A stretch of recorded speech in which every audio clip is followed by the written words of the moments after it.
Ассаламу алейкум достор. Азыр деген грин картасы бар, анан американский паспорты бар кишилердин авторитети өсүп кетти да. Биздин шапка келсеңер, грин картаңар болсо, анан американский гражданство болсо тамак бесплатно. Мына силерге да бесплатно бүгүн тамак. Мына тамак тайм дейт. Жаңы биздин мекендештер ачып тамак жасап атыптыр. Телефону бар экен 929 287 0099. Биз контракт түзүп алып, кыздар күн сайын келип атат. Кандай турасыңар? Жакшы турасыздарбы? Жакшы буйрса. Тамагыңарды күн сайын алып атабыз, чынбы? Ооба. Күнүгө уже. Оптом алып атабыз да. Азыр балдардын баары ичине алып кирип кетти. Моякта толтура компот абдан сону полный болчу, баарын алып салдык. Нандар, нанда өзүңөр жасайсыңар. Өзүбүз жасайбыз. Нанды дагы бар. Ооба. Эмне тамактарга бар? Бир сыйра көрсөтүп болочу.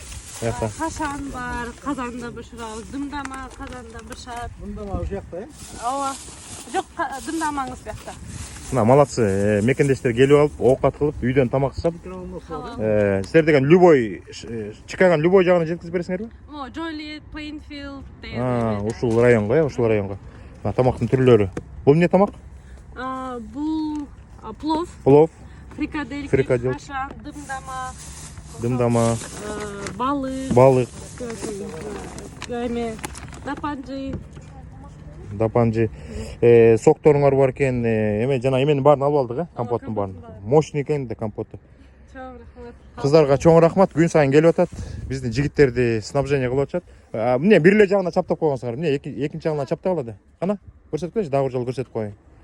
Мына тамак тайм дейт. Мына малатсы. Кичинекей карындаштарыбыз экен. Сен канча жаштасың? 26-да. Эмне жаш көрүнөсүң? 18дей болуп. Мен деген мун деген бир кичинекей, мен школьница кыз го десем 26 деп коет. Силер канча? Эжесиңерби? Жок, мен 26. 26да. Ана экөө мен мектепте окуган кыздарга да ойлогом да, бир 12 класс деп. 26да экен. Эми ийгилик, күн сайын кезип турабыз, алып келип турабыз, көрүлөт алып турабыз. Мякта болсо авторитетный кишилер, азыр авторитет өсүп кетти. Грин карта анан эме гражданствосу барлар. Кийинки эфирден жолуккуча.